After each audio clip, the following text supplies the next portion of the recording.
आदित्य वंश वर्णन में तंडीकृत शिव सहस्त्र नाम।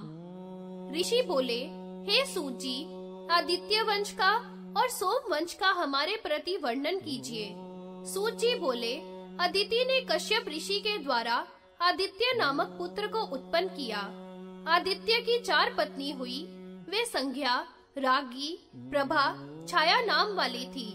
संज्ञा ने सूर्य के द्वारा मनु को उत्पन्न किया। रागी ने यम, यमुना और रैवत को पैदा किया। प्रभा ने आदित्य के द्वारा प्रभात को पैदा किया। छाया ने सूर्य से सावर्णी, शनि, तप्ती तथा वृष्टि को पैदा किया। छाया अपने पुत्र से भी ज्यादा यम को प्रेम करती थी। मनु ने सहस्का और क्रोध में आकर दाहिने पैर से उसे मारा। तब छाया अधिक दुखी हुई और यम का एक पैर खराब हो गया, जिसमें राध, रुधिर और कीड़ा पड़ गए। तब उसने गोकर्ण में जाकर हजारों वर्ष शिव की आराधना की। शिव के प्रसाद से उसे पितृलोक का आधिपत्य मिला और शाप से छूट गया। प्रथम मनु से 9 पुत्र पैदा हुए। ये इक्ष्वाकु, नभग, धृष्णु, शर्याति, नारीश्यंत, नाभाग, अरिष्ट, करुष और कृशद्र थे। ईला, ज्येष्ठा, वरिष्ठा ये पुरुषत्व को प्राप्त हुई। ये मनु की पुत्री थी। ईला का नाम सुद्युमन हुआ। मनु यह सुद्युमन नाम का पुत्र सोम वंश की वृद्धि करने वाला हुआ। उत्कल, गए, विनीतास्व नामक इसके पुत्र उत्पन्न हुए। हरिशव से दृष्टावती में बसुमना नाम का पुत्र हुआ। उसका पुत्र त्रिधन्वा नाम का हुआ। ब्रह्मापुत्र तंडी के द्वारा वह शिष्यता को प्राप्त हुआ। ब्रह्मपुत्र तड़ित ने शिव सहस्त्र नाम के द्वारा गाणपत्य पदवी को प्राप्त किया।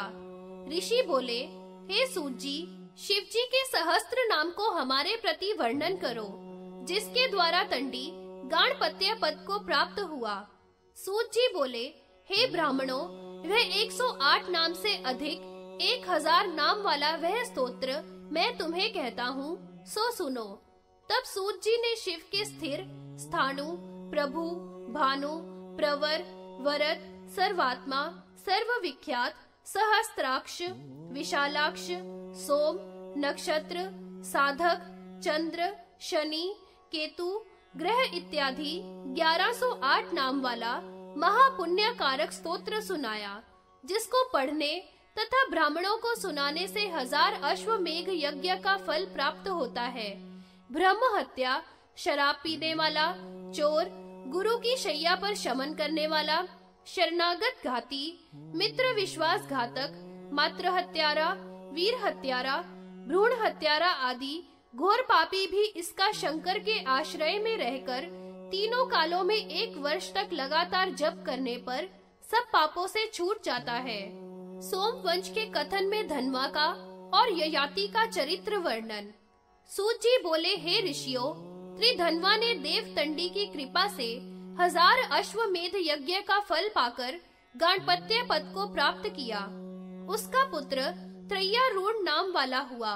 उसका भी पुत्र सत्यव्रत हुआ, जिसने विदर्भ की भार्या का हरण किया। चूंकि उसने बिना पाणी ग्रहण मंत्र आदि से उसका हर लिया था, इससे उसके पिता ने उसे त्याग दिया।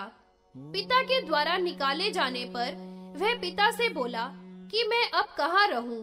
तो पिता ने कहा कि तू चांडालों में जाकर रह। ऐसा कहकर पिता तो जंगल तप हेतु चला गया। वह सत्यव्रत सर्वलोक में त्रिशंकु के नाम से विख्यात हुआ। विश्वामित्र ने उसे पिता के राज्य पर बिठाकर यज्ञ कराया और उसे शरीर सहित स्वर्ग भेजा।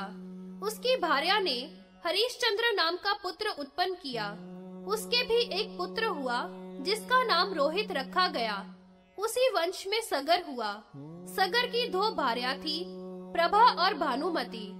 प्रभाव के 60,000 पुत्र हुए और दूसरी भानुमति के केवल एक ही पुत्र हुआ, जिसका नाम असमंजस था। सगर के 60,000 पुत्र पृथ्वी को खोदते हुए कपिल मुनि के हंकार से दग्ध होकर मर गए। असमंजस का पुत्र अंशुमान, उसका पुत्र दिलीप और उसका पुत्र भगीरथ हुआ, जिसने तपस्या करके पृथ्वी पर गंगा का अवतरण कराया। भगीरथ का पुत्र श्रुत हुआ, उसका नाभाग, नाभाग का अम्बरीश पुत्र हुआ। ये इक्ष्वाकु कुल के ही राजा है। इसी वंश में राजा दीर्घबाहु हुआ। उसका पुत्र दिलीप, दिलीप का रघु, रघु का अज और अज का दशरथ पुत्र हुआ। दशरथ के राम, लक्ष्मण, भरत, शत्रुघ्न 4 पुत्र हुए। राम के लव और कुश 2 पुत्र हुए। राम ने रावण को मारा और पृथ्वी पर 10,000 वर्ष तक राज्य किया। ये इक्ष्वाकु वंश में होने वाले सभी राजा रुद्र के भक्त थे। सब ही पाशुपत ज्ञान का अध्ययन करके यज्ञ द्वारा शिव को प्रसन्न कर स्वर्गवासी हुए। पुरुरवा नाम का एक शिव भक्त राजा हुआ, जिसके वंश में नहुष हुआ। नहुष के 6 पुत्र हुए, जिनके नाम यति, ययाति, संपाति, आयाति, अंधक, विजाति थे। ज्येष्ठ पुत्र यति तो मोक्षार्थी होकर ब्रह्म में लीन हो गया। 5 में सबसे श्रेष्ठ ययाति था। उसकी देवयानी शुक्राचार्य की पुत्री और शर्मिष्ठा वृषवर्मा की पुत्री 2 भार्या थी। यदु और तुर्वसु 2 पुत्र देवयानी के हुए और द्रुह्य, अनु, पुरु 3 शर्मिष्ठा के हुए। शुक्र ने ययाति को स्वर्णमय रथ, दिव्य घोड़ों से युक्त तथा दिव्य बाणों से युक्त 2 तरकस दिए थे, जिनसे ययाति ने 6 महीने के भीतर ही सब पृथ्वी को जीत लिया था। ययाति ने छोटे पुत्र पुरु को राज्याभिषेक करने की तैयारी की। तब ब्राह्मण आदि सभी वर्ण के मनुष्य कहने लगे कि बड़े पुत्र यदु के होते हुए छोटे पुत्र शुक के दौहित्र देवयानी के पुत्र को क्यों अभिषेक करना चाहते हो। ये सब ब्राह्मण उसे धर्म की बातें समझाने लगे कि हे राजा, तुम धर्म का पालन करो।